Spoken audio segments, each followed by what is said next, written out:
consecutively during the week in order to carry out some works here in the press room. And all other weeks, the midday briefing will be Tuesday and Thursday. We will remain, of course, available to answer your questions every day as usual bilaterally. Now, of course, some of us will be on a rotating basis taking some well-deserved holidays and those who remain will be covering for their colleagues. So we ask for your understanding and your patience during middays if we cannot answer your questions immediately, or should there be some delays in answering your questions asked bilaterally. But of course, we will do our best to provide you with the information you need, as always. So this is all for announcements today, and we can go to your questions. Who has a question? Christian.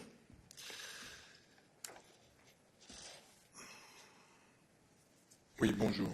En fait, je voudrais savoir comment vous réagissez, comment vous accueillez l'accueil assez froid des États membres à vos propositions sur l'énergie. Le diagnostic est jugé bon, les préconisations sont jugées bonnes, mais la méthode n'est pas bonne. C'est-à-dire que beaucoup d'États membres s'opposent aux 15% comme plafond et s'opposent au caractère obligatoire et remettent en question le fait que la Commission s'arroge le pouvoir de décréter les 15% en cas d'alerte et de décréter l'état d'alerte. Ça fait beaucoup pour un plan assez ambitieux et très bien structuré, mais qui effectivement risque de capoter le 26.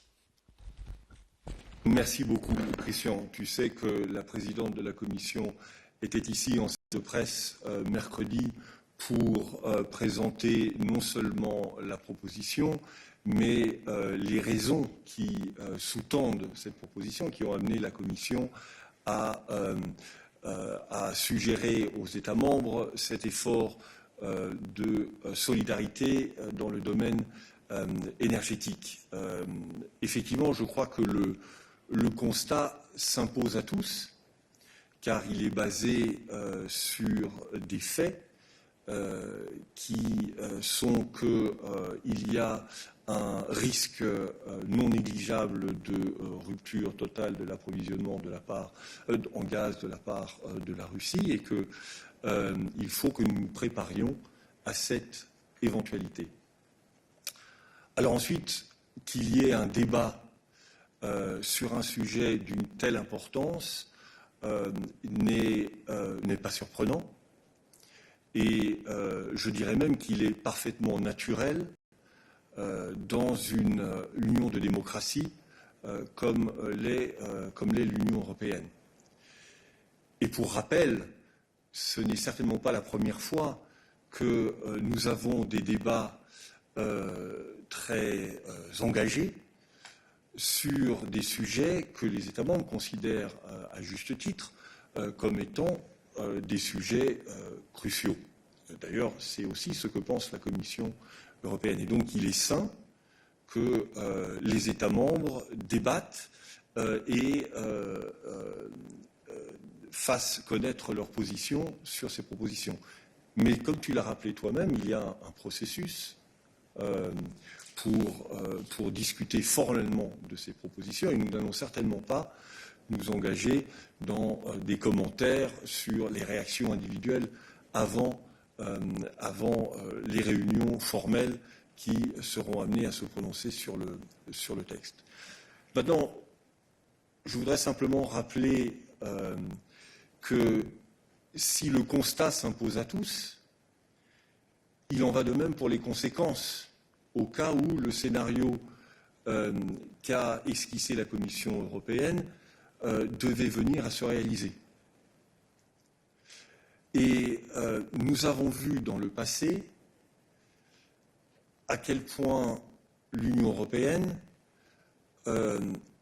est admirablement armée pour sortir de crise lorsqu'elle agit de manière unie. Et la présidente l'a rappelé lors de sa conférence de presse, l'exemple le plus récent, et les exemples les plus récents sont certainement la crise du Covid, mais aussi, on le voit, la manière dont nous avons réagi à l'invasion de l'Ukraine par la Russie. Et nous sommes entièrement convaincus qu'il est dans l'intérêt de l'ensemble des États membres, quel que soit leur degré de dépendance aux importations de gaz russe, de définir une réponse commune aux défis auxquels nous faisons face. Et là encore, la présidente de la Commission l'a rappelé, nous proposons des mesures dans le domaine énergétique, mais les conséquences qui se feraient sentir à travers l'Union européenne en cas de crise énergétique dépasseraient largement le seul domaine de l'énergie et de sa consommation, et affecteraient certainement d'autres domaines, et notamment l'économie et le marché unique. Or, les économies de l'Union européenne sont très interdépendantes les unes des autres, par le biais des chaînes de valeurs européennes, qui sont très très denses, et qui peut nier le fait que s'il devait y avoir une crise économique, cela n'aurait pas de conséquences immédiates fortes sur les autres pays.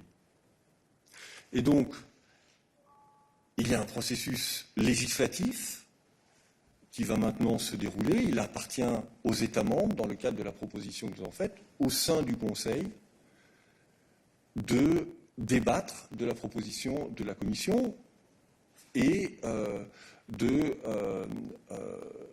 la manière dont il souhaite faire face aux défis qui se posent à eux et à nous, on va dire, de manière générale. Enfin, sur l'article 122. Cet article 122, ce n'est pas la première fois que nous le proposons, et d'ailleurs il a déjà été proposé 3 fois par cette commission-ci, dans le cadre de l'instrument de solidarité européen, dans le cadre de SURE et dans le cadre de Next Generation EU. 3 réponses communautaires ou à des besoins qui étaient certainement pan-européens et qui touchaient à des domaines qui sont au cœur des prérogatives des États. Pense à Next Generation EU, à SURE, qui est le financement indirect des systèmes d'emploi partiel. Enfin, nous, en français, on dit de chômage partiel, mais en Allemagne ou dans d'autres pays, on utilise un vocabulaire qui est plutôt le maintien dans l'emploi partiel. Voilà. Et donc, il nous semble que si il y a bien un domaine où une situation de crise nécessitant l'utilisation de l'article 122 est justifiée, c'est bien l'énergie. D'ailleurs, c'est écrit noir sur blanc dans le traité comme cela, notably in the field of energy, si on se souvient bien, et que les signes de la crise sont là. Nous savons très bien que les livraisons de gaz russes à l'Union européenne ont chuté fortement. Nous voyons que nos stocks, nos réserves de gaz ont besoin d'un effort très spécifique afin de pouvoir atteindre l'objectif de 80% que nous sommes fixés pour cette année. Nous avons pris un certain nombre de mesures afin d'y parvenir, mais nous savons très bien qu'en cas de rupture totale, ces efforts auront besoin d'être complétés par une réponse européenne forte. Et donc, il nous semble que le Conseil, il est justifié pour la Commission de demander au Conseil, car n'oublions pas, ce n'est pas la Commission qui déclenche l'article 122 là. Nous demandons au Conseil, par le biais de l'approbation de ce règlement, de procéder de la sorte. Donc ce n'est pas la Commission qui s'arroge le droit de déclencher l'article 122.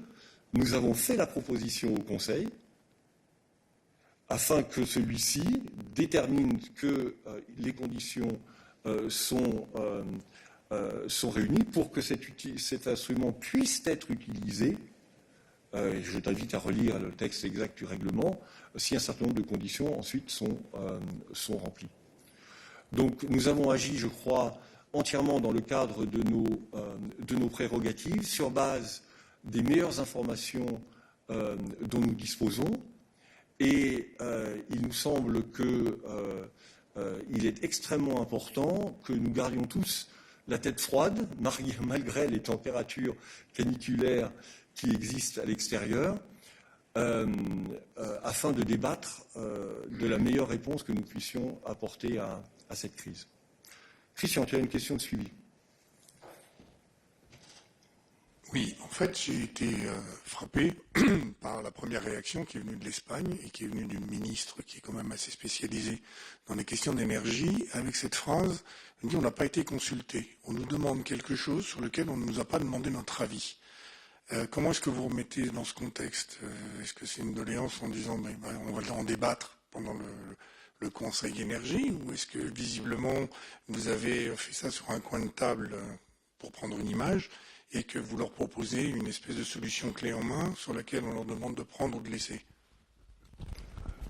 Non mais Christian, d'abord je ne vais pas faire des commentaires sur chaque déclaration de responsable politique d'État membre. Tu sais très bien que c'est un jeu dans lequel nous ne rentrons pas. C'est la première chose. Deuxièmement, s'il y a un sujet dont les États membres ont eu l'occasion de débattre ad nauseum ces derniers mois, c'est bien celui de l'énergie. Ensuite, il y a un partage des responsabilités au sein de l'Union européenne. On a eu déjà l'occasion d'en discuter dans d'autres cadres. Le rôle de la Commission, c'est de faire une proposition. Et ensuite, il revient au Conseil de se prononcer sur cette proposition. Donc, laissons le débat suivre son cours. Et je crois que ce que tu as dit au début de ta première intervention était extrêmement important. N'oublions pas que le constat est là. Il est d'un défi dans le domaine de l'approvisionnement en gaz qui est commun à l'ensemble de l'Europe, quelle que soit la dépendance variable que chaque État membre peut avoir par rapport aux seules importations de gaz russe. Y a-t-il d'autres questions sur ce sujet? Lukáš, it's your question on energy.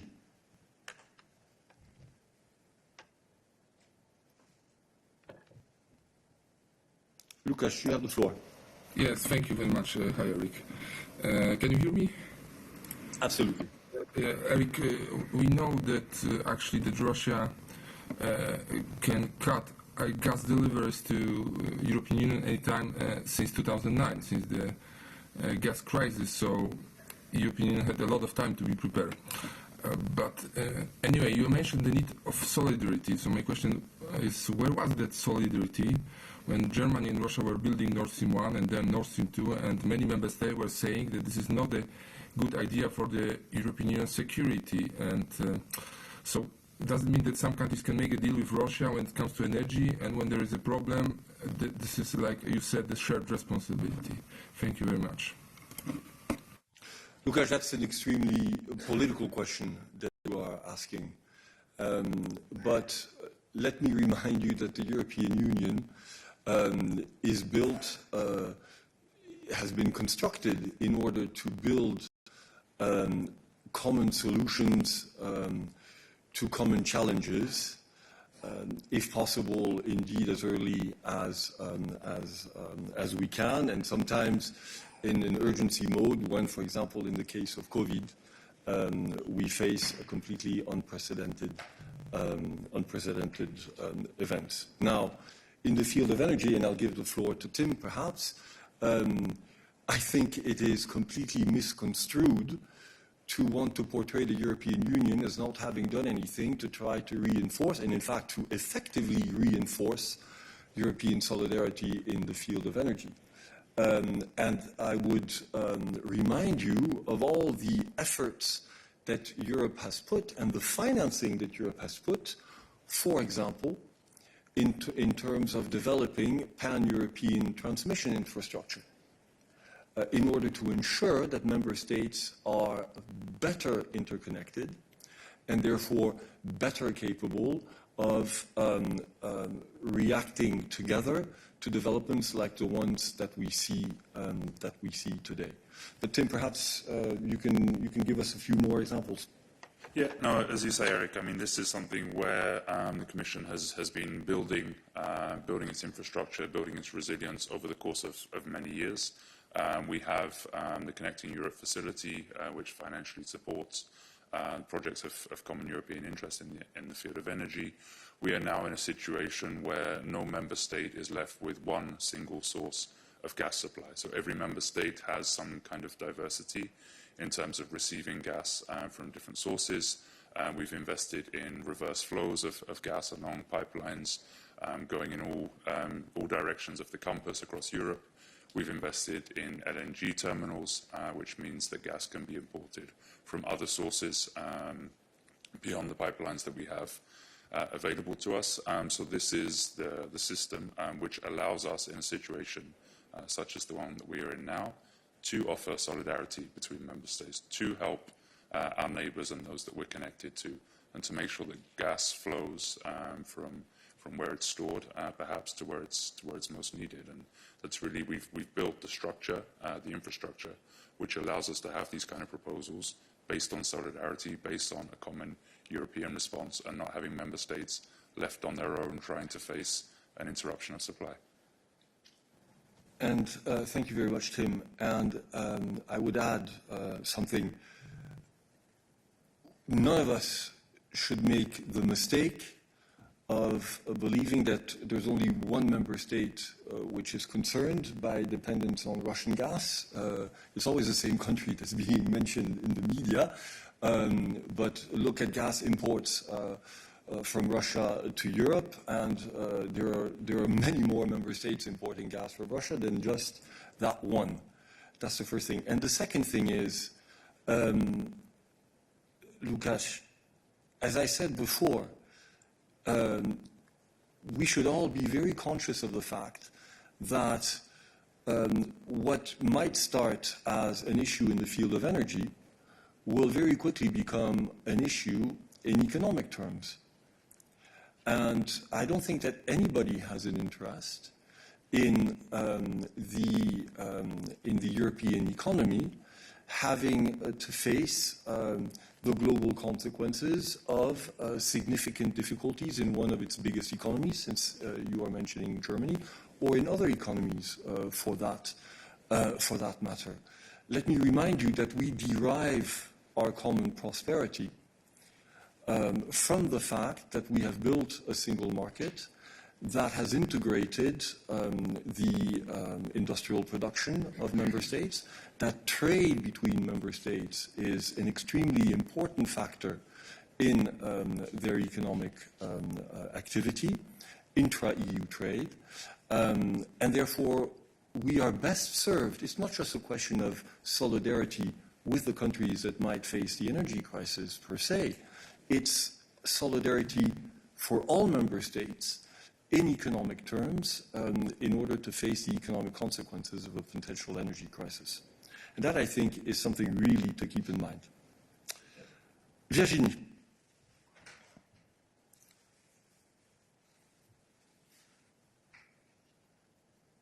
Si tu arrives à te connecter. Est-ce que vous m'entendez? Nous t'entendons. Vas-y. Oui, je voudrais reposer une question qu'on avait posée mercredi. Tim nous a envoyé des tableaux, mais j'avoue que je n'ai pas réussi à les lire. Donc je me dis que depuis, vous avez peut-être pu trouver ces chiffres de manière un peu plus calme. Je voulais savoir l'effort de réduction de 15% de la consommation d'énergie qui est demandé à chaque pays européen. Je voudrais savoir en milliards de mètres cubes ce que ça représente pour quelques pays, qui seraient la France, l'Allemagne, l'Espagne, l'Italie et la Pologne. Voilà, si vous pouviez me donner ces chiffres clairement, ce serait utile, ça permettrait de voir justement ce qu'on attend d'eux. Je ne sais pas si Tim, si tu as ces chiffres avec toi.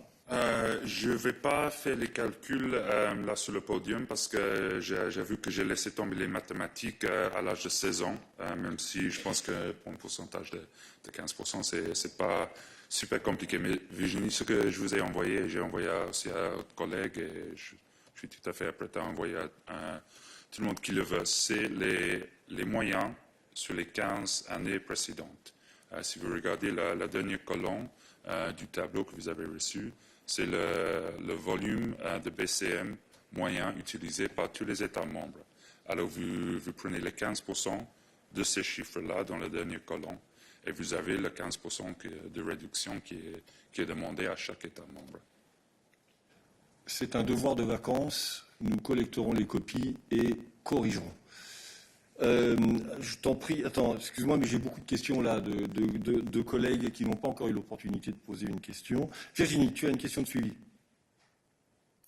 Non, je ne suis pas débile, je sais faire 15% d'un chiffre, en l'occurrence j'ai des maths, mais la colonne, je suis désolé, j'y arrive pas, je la trouve pas, donc ça fait 3 jours que j'essaie de faire ce truc, donc est-ce que Tim peut me rappeler tout à l'heure et qu'on voit ça ensemble? Je veux bien faire 15% d'un chiffre, je sais faire ça, je ne suis pas stupide, je n'y arrive pas, sinon je ne vous demanderai pas si j'y arrivais. Voilà. Et le fichier, je ne sais pas, le problème avec mon ordinateur, je ne trouve pas cette colonne de moyenne, et ça fait depuis mercredi que j'essaie d'avoir ce chiffre, donc voilà. Très bien, Virginie. Nous prendrons contact avec toi bilatéralement pour aider à trouver la colonne que tu ne trouvais pas dans le fichier. Je ne sais pas, il y a peut-être eu un problème au moment de la transmission. Permets-moi de faire un petit peu d'humour. On est fin juillet, on est tous un peu fatigués et donc il s'agit juste de détendre un peu l'atmosphère. Alors, ensuite, Lorenzo. Western Energy. Oui. Oui, je voulais demander 2 choses. La première, justement, sur cette question du 15%, est-ce qu'il y a la possibilité pour les États membres parce que je ne sais pas comment ça marche exactement avec cette vocation de l'article 122, est-ce qu'il y a la possibilité par les États membres de changer les critères concernant justement les 15%? Est-ce qu'on peut introduire, par exemple, d'autres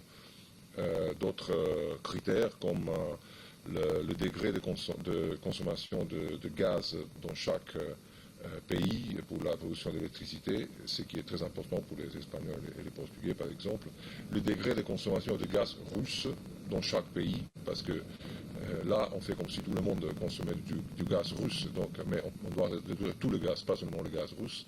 Et d'autres choses comme ça. Est-ce qu'il y a la possibilité pour les États membres de voir ça? Et l'autre chose que je voulais demander, comment réagissez-vous à la nouvelle, au fait que les Hongrois sont en train de demander d'augmenter l'importation de gaz russe à la Russie, ce qui semble aller complètement à l'inverse des efforts européens de solidarité et de réponse commune à la Russie. Et donc, oui, c'est ça que je vous demande. Merci. Ah, l'autre chose. 2 questions, and then we'll come back to you, Lorenzo. Sorry, I don't know who... Did we cut him off? Yeah, sorry, that was a mistake. Don't cut them off. Let them cut themselves off. Okay. We'll come back to you, Lorenzo. Sur la première question sur les critères, sur le 15%, on a choisi ce critère de 15% uniforme pour tous les États membres, comme Eric a expliqué en détail. C'est parce qu'on doit faire un effort ensemble. On doit montrer la solidarité entre États membres. On est tous impactés par une situation, une détérioration de la situation économique en Europe. On est aussi en train de faire face ensemble à une menace, à une manipulation de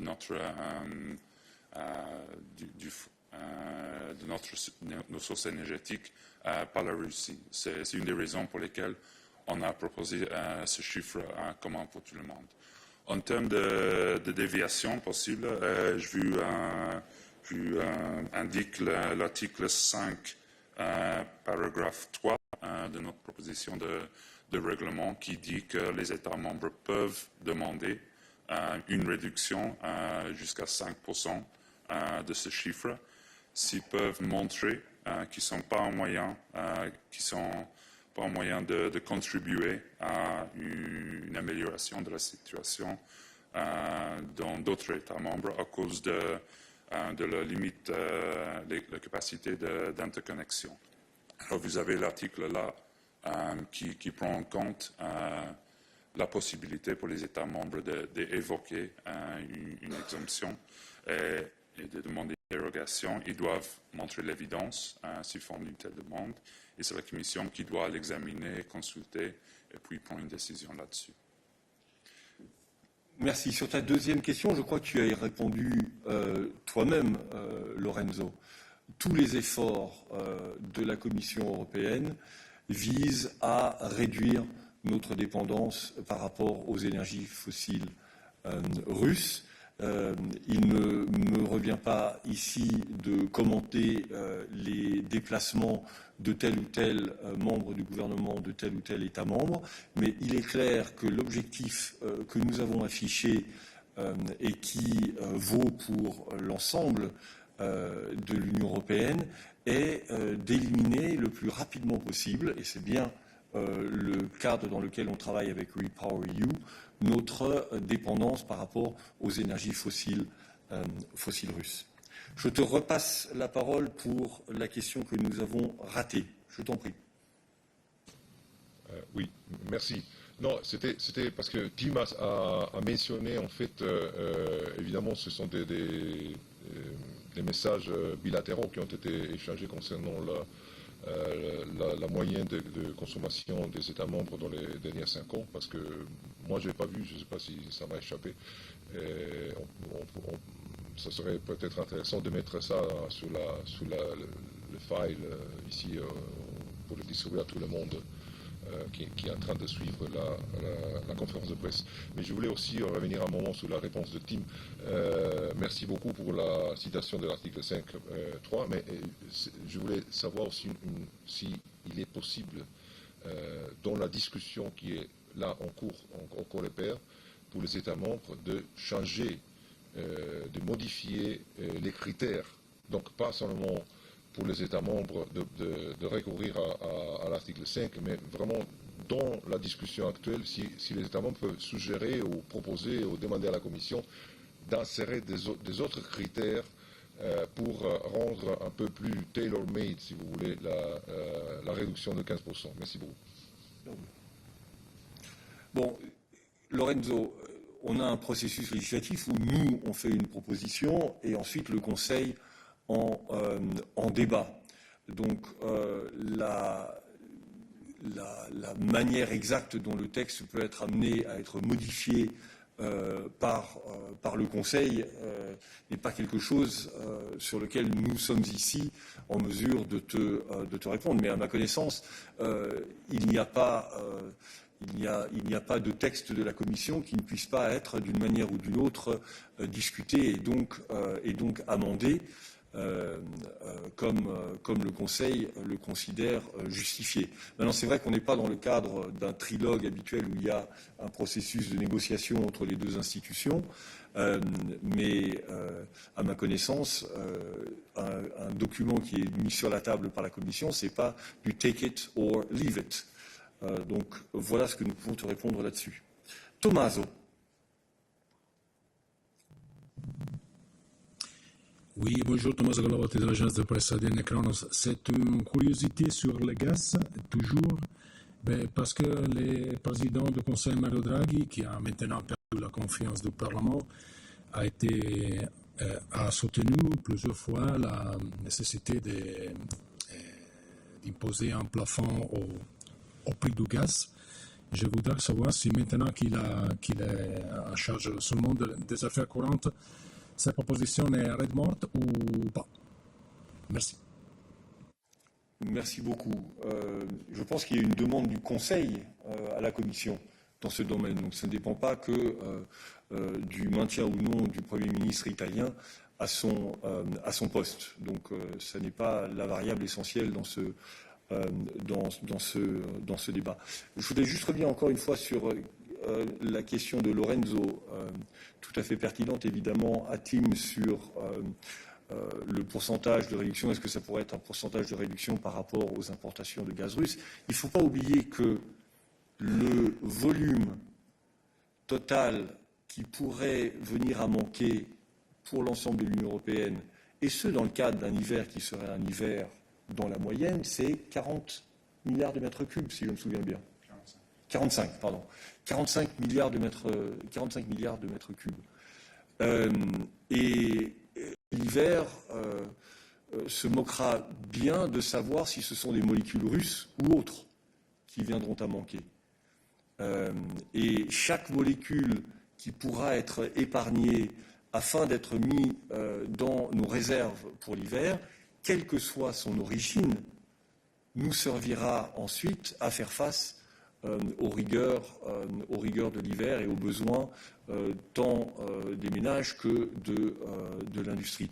Donc je crois qu'il faut faire attention à ne pas oublier cette dimension importante du débat. Ce que nous souhaitons, c'est arriver à un volume de gaz qui serait épargné à travers toute l'Union européenne afin de pouvoir constituer ces stocks de 45 milliards supplémentaires de mètres cubes. Christian, revenons vers toi. Oui, je voudrais revenir sur l'article 5, paragraphe 3. Je voudrais savoir, Tim, quelles sont les capacités pour l'Espagne et le Portugal d'exporter les réserves qu'ils pourraient constituer pour servir au titre de la solidarité. Si je me souviens bien, on a un gros problème d'isolement de la péninsule. Ils sont capables, est-ce qu'on a des gazoducs capables d'acheminer suffisamment pour aider, quoi? Parce que c'est un des arguments qui est soulevé. Et j'avais une deuxième question qui m'intrigue. Je n'ai pas entendu M. Timmermans s'affoler du fait qu'un petit peu partout dans l'Union européenne, on est en train de remettre en utilisation des centrales au charbon. Et est-ce que vous trouvez que c'est une bonne solution pour pallier? Est-ce que tous les moyens sont bons pour éviter la crise? Je pense qu'on a d'ailleurs répondu à cette deuxième question en disant que de manière temporaire et limitée, si cela devait être absolument nécessaire parce qu'aucune autre source d'énergie alternative n'était disponible, il fallait pouvoir en tenir compte de cette possibilité, mais ce n'est certainement pas celle que nous préférons. Mais pardon, je fais le métier de Tim, je lui repasse la parole. Je pense que le message qu'Eric dit, c'est tout à fait exact. Je voulais juste souligner quelque chose que M. Timmermans a dit à ce sujet avant, et je pense autres commissaires ont dit, on est toujours obligé de respecter la loi climat et nos obligations, nos objectifs d'émissions de gaz à effet de serre au 2030. Alors, ce qu'on est en train de faire, c'est évidemment faire face à un problème d'approvisionnement au court terme. Mais on est aussi en train de répondre à ce défi avec une accélération des investissements, du déploiement des sources d'énergie renouvelables. Alors, si on fait en même temps cet investissement, cette accélération, on a proposé de remonter l'objectif jusqu'à 45% de renouvelables pour 2030. Si on fait ça, si on investit aussi dans l'efficacité énergétique, notre jugement, c'est que c'est possible de respecter nos objectifs d'émissions. Et justement, si on fait un pas vers le charbon, par exemple, en court terme, ça ne met pas à risque ces objectifs. Sur la première question, sur les capacités de connexion de l'Espagne et le Portugal, ce n'est pas seulement une question de gazoduc entre la péninsule et le reste de l'Europe. C'est aussi une question de redirection des livraisons d'énergie, du GNL, qui pourrait éventuellement arriver à d'autres ports, à d'autres endroits dans l'Union. Alors, les importations qui ne sont pas faites par l'Espagne et le Portugal ont la possibilité d'arriver ailleurs. Mais si je peux rajouter, il y a des interconnexions importantes en termes de gaz entre l'Espagne et la France. Mes informations, c'est que le degré d'interconnexion est de 30%. et que ce sont donc plusieurs milliards de mètres cubes de gaz qui peuvent être transférés de l'Espagne vers le reste de l'Europe. Quand on parle d'interconnexion, on parle évidemment souvent de l'électricité, où là on sait qu'effectivement la situation est différente, mais en termes de gaz, les interconnexions sont non seulement existantes, mais conséquentes. Yes, Mose.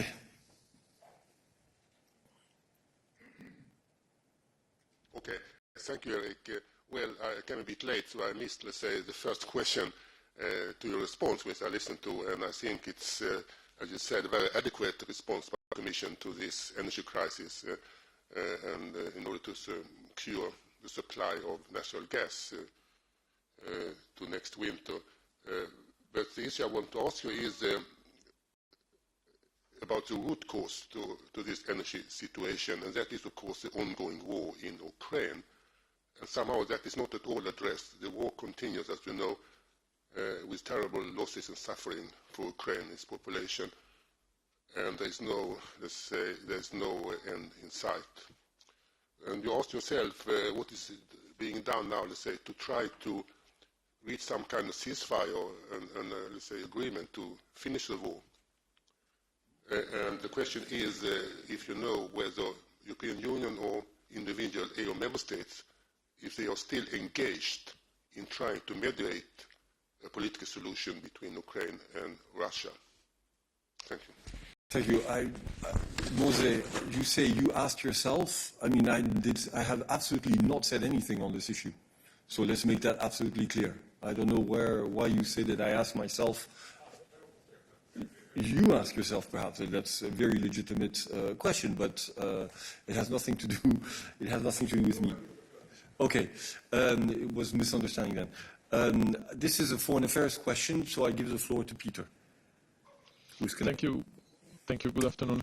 And I can only recall that EU is not directly mediating. EU is supporting with all means we have on international fora in our engagements with partner all the meaningful efforts that would lead finally for Ukraine and Russia to agree on stopping the hostility. First of all, this is the issue for Russia. Russia is conducting illegal, illegitimate, unprovoked aggression against Ukraine. Russia is breaching UN Charter, international law. Russia is breaching its own and violating its own international commitments. This has to stop. You've seen countries offering possibilities to mediate, Russia not being very willing to engage in direct talks with Ukraine, stalling the process. Turkey tried for twice, and Turkey continues. So we are, of course, supporting this engagement, but our position is very clear. Russia is not accepting EU's mediation, first of all. Russia is very hostile towards the European Union. You could see it also on the latest decision to designate more European Union member states as hostile states, and all the other actions that are coming from the Kremlin nowadays. And this is an illegal aggression that has to stop. And whatever the outcome of the negotiations between Russia and Ukraine will be about stopping the hostilities, this needs to be agreed, first of all, by Ukraine, and we are supporting Ukraine 100%, and we will keep continuing Ukraine in this. Thank you. Now, I think this has opened the foreign affairs chapter. Yeah, Mose, you have a follow-up. Okay, thank you. And Peter, one very quick follow-up question. As perhaps you know, I think there was a report yesterday published by OSCE organization on war crimes or violations of international humanitarian law, especially by Russia, of course, also partly by Ukraine itself. A lot of evidence and testimonies about these violations. I wonder what is, let's say, the Commission's response to that, and do you think that such a report can or will be used, let's say, in future trials against war crimes committed by Russia? Thank you. Thank you, Mose. Indeed, it was not only OSCE which on a number of occasions by now submitted reports confirming the reports and information about atrocities and violations of international humanitarian law committed by Russian forces or their proxies on Ukrainian territory. There was also a report by UN experts on this. And all this feeds into the international ongoing efforts achieve accountability. The position of the European Union has been stressed a number of times. There will be accountability. Those responsible for murdering of Ukrainian civilians, those responsible for destroying Ukraine as a country, destroying its civilian infrastructure and committing all these violations will be held accountable. The EU is active on this field, supporting efforts by the OEC, by the UN, by International Criminal Court, International Court of Justice. So this is something we are engaged very much into and are working tirelessly with our international partners to ensure that there is full accountability for the horrors committed by the Kremlin in Ukraine. Thank you. Let's stick now to foreign affairs questions. Nawab, I suppose it's on this. You have the floor. Thank you, Tim. Thank you, Eric. My question is that there are reports today saying that Ukraine and Russia are going to sign a deal on grain export in Turkey. So do you think this deal will somehow solve the food crisis? And my second question is on Sri Lanka. Should I ask it now or later? Let's stick first to Russia, Ukraine. Peter. Indeed, Russia's illegal aggression against Ukraine aggravated the food crisis, and the negative consequences of this illegal aggression are felt also beyond Ukraine by countries which are totally not part of this conflict, and that's why we have been supporting all along the efforts led by the UN and facilitated also by Turkey to deal with the issue of Russia's blockage of Ukrainian exports, especially when it comes to wheat and grain. We know that Russia has been setting fire to agricultural land in Ukraine, that Russia was mining the fields in Ukraine, that Russia was proactively, targetingly destroying the food production, grain and wheat production in Ukraine, targeting silos, targeting stockpiles, looting Ukrainian grain and wheat. So that's why we were very supportive of UN-led efforts to deal with the situation, to unblock especially Ukrainian ports, because the maritime route is the most effective and fastest to get Ukrainian agricultural products out to their customers around the world. So I understand the signature of this deal should follow later today, and we will issue a statement on this. But again, if this happens, if this is implemented, it will be an important step in order to alleviate one of the very negative consequences Putin and his war brought on the world community with his illegal aggression against Ukraine. Okay, thank you very much. Are there other questions on Russia, Ukraine for Peter? Please only keep your hand raised in the chat if it is on this. Philippe, tu as la parole. D'une perspective d'un accord pour débloquer les stocks de céréales ukrainiennes des ports ukrainiens. Je vais juste ajouter comme question alors, est-ce que, selon les termes de l'accord qui sera probablement signé sous peu, est-ce que l'Union européenne en tant que telle ou ses États membres sont appelés à jouer un rôle, ou bien est-ce que tout reste entre les mains de la Russie, l'Ukraine et de la Turquie? Merci. Peter. Merci Philippe. L'Union européenne n'est pas partie de cet accord, donc nous seulement soutenons et nous avons soutenu les efforts des Nations Unies et de la Turquie, mais la mise en œuvre, c'est un devoir pour la Russie premièrement, parce que c'est la Russie qui bloque les exportations de l'Ukraine. C'est la Russie qui bloque les portes de l'Ukraine. Donc l'implémentation, c'est premièrement dans la côté russe.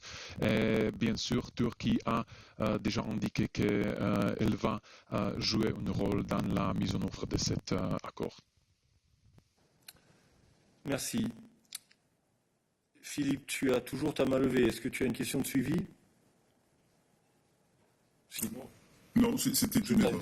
Je t'invite à... Ok, merci beaucoup. David, a question on the Russia-Ukraine situation.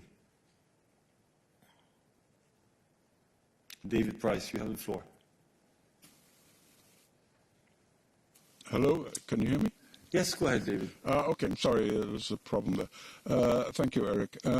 Yes, specifically, could you be more specific about why the European Union and specifically the Commission decided not to get involved in this grain-wheat agreement, saying that the EU is supposed to be a peace project. And this would obviously be a great opportunity to at least open up some means for dialogue. In more general area of peace dialogue, does the President of the Commission have any plans for visiting or speaking directly with Mr. Putin about ways of stopping this aggression and actually resolving a lot of other problems, including energy problems? Thank you. So on your second question, the answer is no. The President does not have such plans, and I believe that on your first question, but I'll give the floor to Peter. Peter has repeatedly stressed that in order to be involved, you have to be asked to be involved in mediating between conflict partners. But Peter, perhaps you want to add something to this. Indeed, I mean, I can only rephrase what Eric has said. So it was not, David, it was not the decision of the European Commission or European Union not to be part of this deal. The issue is issue caused by illegal, illegitimate aggression by Russia. Russia decided to launch this inhuman, murderous war against Ukrainian people. Part of this war is blocking the Ukrainian ports. In order to solve this particular problem, unblocking the ports, you need Russia to play along. And as you have seen throughout this crisis, right from the start and even before, Russia was turning cold shoulder to all the efforts by the EU to attempt a dialogue to solve issue behind negotiating table, as it's the appropriate way to solve problems in 21st century in civilized world.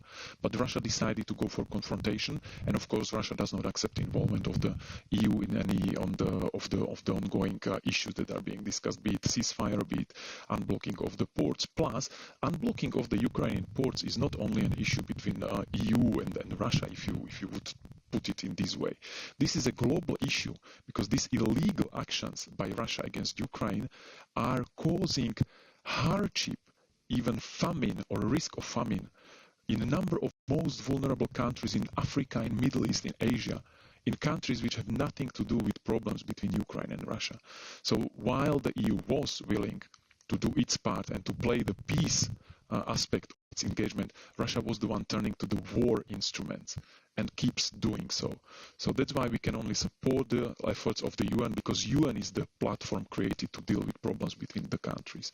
So this is all I can say on the involvement of the UN. We keep devising also alternative instruments. Maybe my colleagues can elaborate more on the solidarity lanes, how we are trying to alleviate this situation and help Ukraine to export the grain and wheat through alternative ways.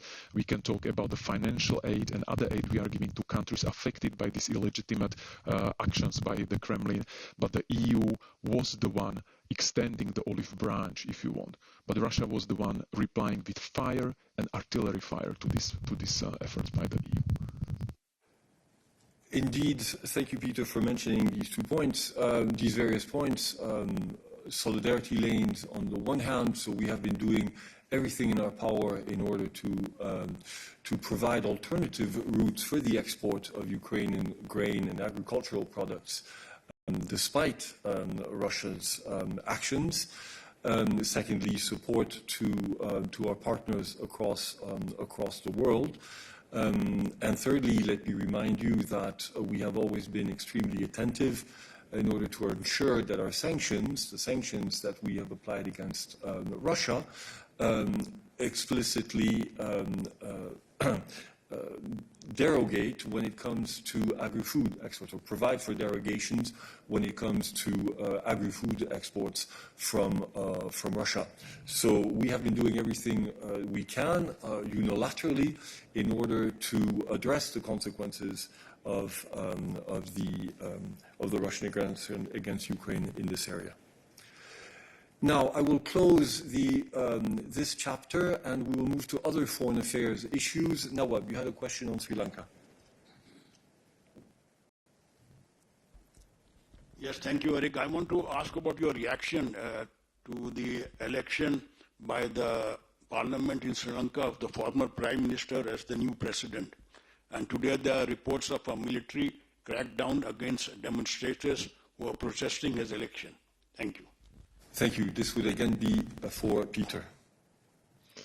Thank you, Nawab, and this is yet another of those events to which we will be reacting with a formal declaration and statement. So this is in the pipeline being finalized, so we will issue it shortly.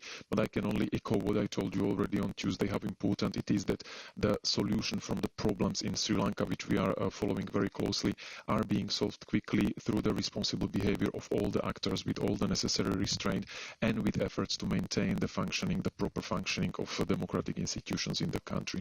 And as I said, when we have the statement, we will issue it and we will send it to you. Okay, do you have a question on foreign affairs? Let's see. It's about the Northern Ireland Protocol, so I don't know if it's for Peter or someone else. It is foreign affairs, but not in the normal sense. So let's park that question for a second, and let me check whether there are any other foreign affairs questions for us today.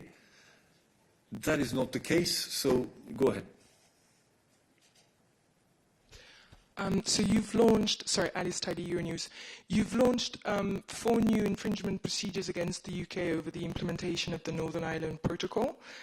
One of them relates to customs requirements, so I would just like clarification on how it differs from last month's procedure, which was over the lack of customs infrastructure. My second question would be about the timing. Why these new infringement procedures today? And then finally, it's now been five weeks, I think, since you launched the first procedures. So have you received any answers from the UK? Thank you. Thank you. On the second question, I mean, the Commission launches infringements when it considers that the conditions are met and when it is ready to do so. So we do not comment specifically on timings, unless you want to add anything specific on this, but I'll give you for on the other dimensions. Thank you very much. So let me take it from the last question, if I can. You know that the UK has 2 months to reply to a letter to our infringement procedures. Therefore, I believe we have not received any reply yet. I can double check, but of course it's only 5 weeks and they have 2 months. So this is in line with the timing foreseen. On the second question, of course, as Eric was saying, we do not really need to, justify the timing for infringement. However, just to flag that in a spirit of constructive cooperation, we have refrained from launching new infringement procedures for over a year to create the space to look for joint solutions with the UK. However, the UK unwillingness to engage in a meaningful manner in discussions since last February and the continued passage of the Northern Ireland Bill protocol through the UK Parliament go directly against this spirit of cooperation I was mentioning. And it is in this context that we have also launched the new infringements for non-compliance with significant parts of the protocol. Of course, they come on top of the infringements that we have launched in June. Specifically, you were asking about the infringement relating to failing to comply with the requirements of the Union's customs code regarding the movement of goods from Northern Ireland to Great Britain. So specifically, the UK is required to ensure the Northern Ireland businesses complete export declarations when moving goods from Northern Ireland to the rest of the UK. They collect and provide relevant export declarations data to the Commission and control goods that are subject to prohibitions and restrictions stemming from any international obligation that apply to the movement of goods from Northern Ireland to Great Britain. This is, of course, very important to ensure that the EU can comply with its own international obligations in relation to prohibitions and restrictions on the exports of goods to third countries. The UK, as of today, has not implemented these requirements. They have not been respecting the conditions set in their own unilateral declaration made in the Joint Committee of December 2020. And they're basically not collecting the information and the declarations that I was mentioning. They are not providing the information to the EU representatives on these movements, and therefore this is why we have started the infringement procedure. Thank you very much. Any other questions on these infringements? I only see one hand raised in the chat, so we will go to Rosie, whether it is on this or on something else. Rosie, you have the floor. Thank you very much. Can you hear me? Go ahead. Great. Rosie Birchard for Future Story News. It is on this. I just wondered if you could remind us the background for the launching of these fresh infringement procedures, which I recall was the laying out of this Northern Ireland Protocol bill in the UK government. Can you just remind us of what you find so egregious about that bill? It would be great to have it on camera. I know it's in part of the press release, but great for broadcasters to have it on camera as well. Thank you very much. Ariana, she wants the background. Rosie wants the background for the cameras of what's wrong with the Northern Ireland bill. Oh. What's wrong with the Northern Ireland bill? Okay. So what I can say is, of course, that we wish to have a positive and stable relationship with the United Kingdom, which must be based on the full respect of legally binding commitments that the two sides have made to one another, based on the implementation of the withdrawal agreement and the trade and cooperation agreement. These agreements have been negotiated, agreed and ratified by both parties. We have always been saying that after the very long and intensive discussions that we have had with the UK, the protocol is the best solution to find that we have found jointly to reconcile the challenges created by Brexit and the type of Brexit that the UK has chosen. It's an integral part of the withdrawal agreement. It avoids a hard border between Ireland and Northern Ireland, and it protects the Good Friday Agreement as well. Therefore, it's also fundamental to recall that it also protects the integrity of the EU single market. We have shown understanding for the practical difficulties of the implementation of the protocol. We have been demonstrating that solutions can be found within this framework, and we have been trying to actively engage with the UK counterpart on these proposed solutions. Rosie, let me debunk perhaps a misunderstanding. This is not about us saying there is a problem with this part of the bill or a problem with that part of the bill. That's not the point. The point is we have an international agreement signed and ratified by both sides. There should be no UK bill currently going through Parliament. We are supposed to be implementing this protocol together. And that's why we believe that the simple fact that a law has been introduced in order to unilaterally change the way the protocol works is inappropriate and is linked to the infringements that we have presented today. And just to add perhaps that the infringements are for non-compliance with the protocol on Ireland and Northern Ireland. So this is the document we're looking at when we start these infringement procedures. Voilà, we cannot be more clear than that. Question on this? Is it on the Northern Ireland Protocol? Please go ahead. If you can present yourself. Thank you. Bloomberg News, Pronina Lyubov. So my follow-up questions, you have presented this for new infringements. Is that it, or you are going to consider further infringements in the future? Thank you. Well, we never speculate ever on future actions. Future actions also depend on the actions of the UK. So it would not be appropriate, nor indeed possible for us to give you a credible answer on what our future actions will be. We would like the UK to come back to the table in good faith and help us solve the issues which are the subject of the different infringement procedures that we have launched. If I can add, Eric, maybe on this, just to say that the aim is, of course, as Eric was saying, to secure compliance with the protocol in a number of key areas that are the ones of the subjects of the infringements. This compliance is essential for Northern Ireland to continue to benefit from the privileged access it has to the European single market and it's necessary also to protect the health, security and safety of EU citizens at large, of course, in addition to the single market itself. Again, this is the beginning of the procedure. The letters sent to the UK now have been sent today to the UK, and the UK now has 2 months, as I was saying, to reply to the letters. Of course, we cannot prejudge, as Eric was saying, further actions, but we stand ready to take further measures to protect our single market. We will see once the procedure is more advanced, of course.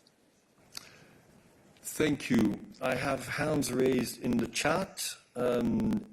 Please keep your hand raised only if it is on this for the moment.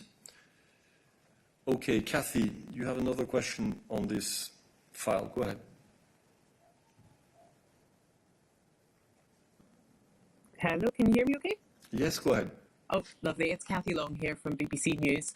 I was just wondering if you could give us a view on what you think that engagement in meaningful manner is and what the prospects are for it, given where we are, the launch of these new infringement procedures, and also the fact that the UK is in the middle of a leadership debate. Look, as Ariana has said previously, we have been extremely patient. We have engaged with the United Kingdom over a very long period of time in terms of trying to find, in order to find, solutions to the practical difficulties that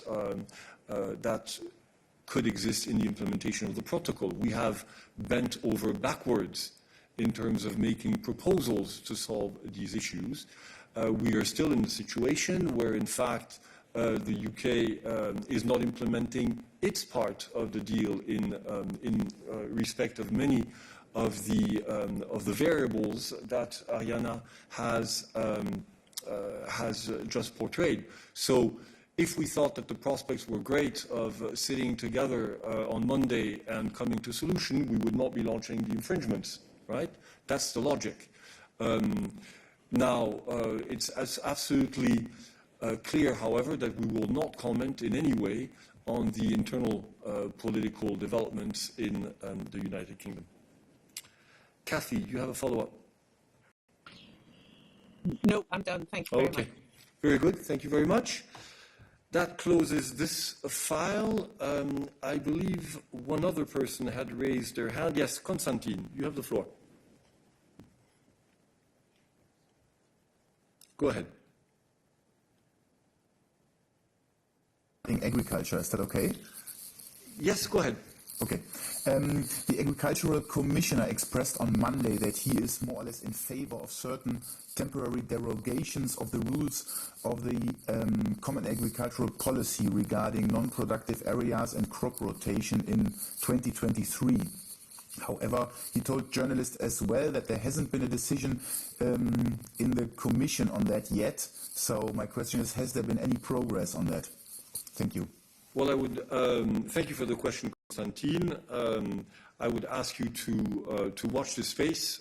We are definitely working on possibilities in order to increase the production of cereals on the basis of temporary measures, temporary derogations, and we will inform you as soon as we are in a position to do so. Any other questions for us today? Mose, you get the last question. Okay, thank you. Good for the weekend. It's a question about environment. I read news that Congo, Democratic Republic of Congo, intends perhaps next week to start auctioning licenses for the drilling of oil and gas, let's say, in the rainforest or in wetlands in Congo. And it seems to run against, for example, an agreement last year when the so-called Central Africa Rainforest Initiative was launched to support Congo, let's say, not to do things like that. And I think that both EU and some member states are donors to that. So my question is, how much is the Commission or EU concerned about this development, if it will take place? And is it possible, let's say, to use EU's own legal means, for example, the new revised directive for the protection of environment, let's say, to stop it somehow, at least the involvement of, let's say, European oil companies? Thank you.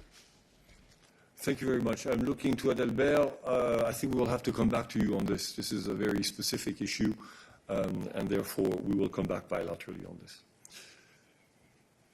Okay, I see no other questions, so let me wish you an excellent weekend. For those of you who are leaving on well-deserved holidays, I wish you great holidays and a great rest, and we will be back in the press room for our first of the 2 middays of next week on Monday. Thank you very much.